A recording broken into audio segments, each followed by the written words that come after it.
Hey y'all, it's Nina B. Today we're going to be reacting to some shorts. Follow along, would you? So the feminine product company Tampax is now getting boycotted because of this very strange tweet that they put out. You're in their DMs, we're in them, we are not the same. Gross. Many have responded saying this is beyond inappropriate for a corporation. I started my period when I was 12. How is it at all appropriate, you clowns? And oh, thank God you were gender neutral in your rapey tweet. And just like that, boycott Tampax is trending. I love Bridget Fedesi. I do love her. Sounds to me like whoever runs their Twitter account just wasn't thinking when they tweeted this out. I don't know if a very stupid tweet from probably some 20-year-old intern is enough to make me boycott a company, but I was already off the bandwagon with Tampax because they endorse biological men using their products. No. Tampax, man. Are men running these companies or are women? Men running these companies, it would be better. Why? Because most women are very inclusive, empathetic, sympathetic.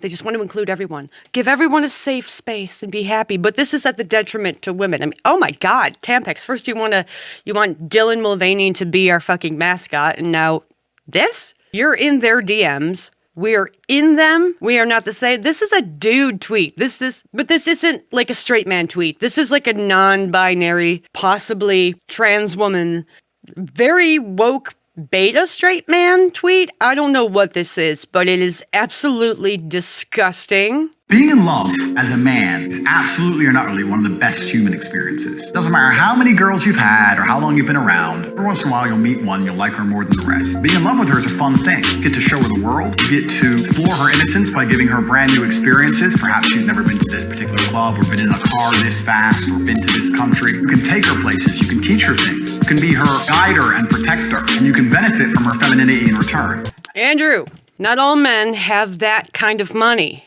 So why don't you give actual men, like real men who don't have the kind of money you have, some advice? Because this only helps like 1% of men. 15 really personal questions you should consider asking on a first date if you don't want to waste your time. All right. Do you want kids? No.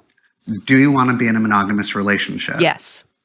Do you want to get married one day? Yes. Who did you vote for in the last election? Fuck no. Who do you first go to for support? How often do you drink or do drugs? How done are you with your ex? How important is religion to you? Hold on. What's your main You're going priority too fast, in life? sir. How often do you want to do it? How adventurous are you in bed? But wait, when an argument happens, do you initially want to process it or get some space? I'm still trying to answer Would you ever be open to relationship therapy? You do want to be careful that your first date doesn't become like a Law and Order interrogation scene where you're going through 20 questions. How long were you with your ex? What are your priorities in life? Like, first of all, you're going way too fast, dude.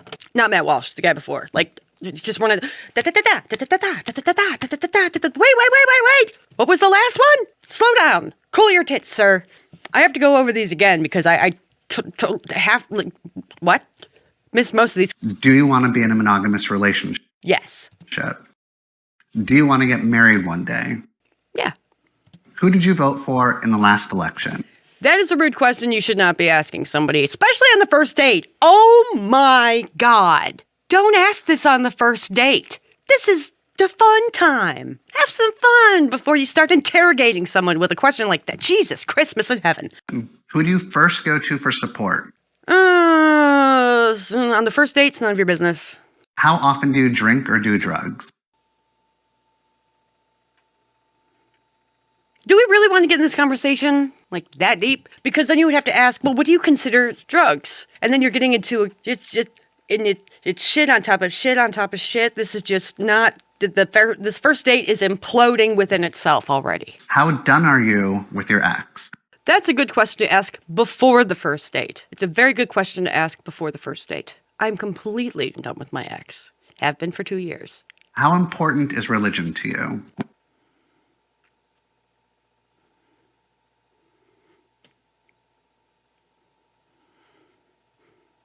I was raised a Roman Catholic. I'm Italian. So it's a loaded question. What's your main priority in life?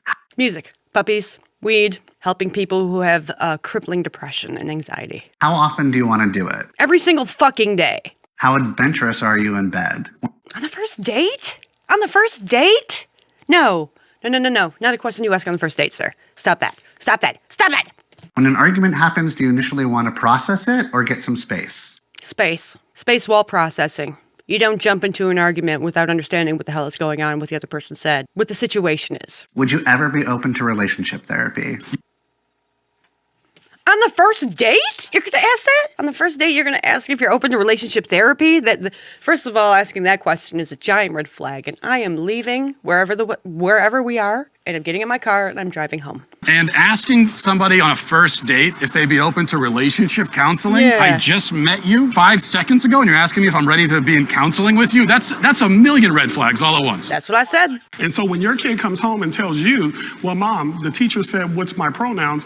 Yeah, I did say what's your pronoun. I also said, what's your favorite TV show? What's your favorite food? But you could do this. We're not going to talk about any of that. I'm not going to ask you your pronouns, but I'm also not going to negate the fact that you can do whatever you want to do in your own personal life. This is school. I believe that kids, especially in elementary school, even in middle school, they shouldn't be talking about their sexuality. Let kids be kids. Let them run around and play, have fun, without having to think about these adult ideas of who they are when their brains aren't even fully formed yet. This is a ridiculous topic for teachers to be discussing. This should be a discussion for parents, not for teachers. I was watching a Law & Order SVU episode yesterday, and the main character's son, who is in elementary school, came out as bisexual. I was flabbergasted by that. When I was that kid's age, I wasn't thinking about that. I was thinking about playing guitar and hanging out with my friends.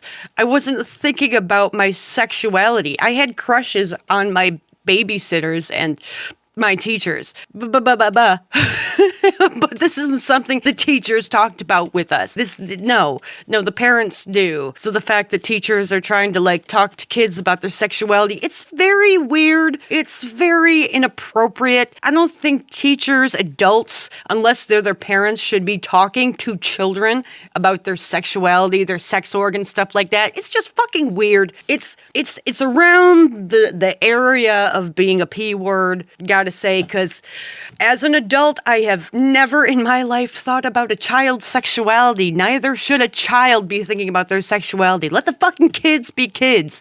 This is adult conversations. Don't bring it into the fucking classroom. This is psycho. And I'm gonna end it right there. I'm gonna end it right there. That's it's a little too nah. I need to just no.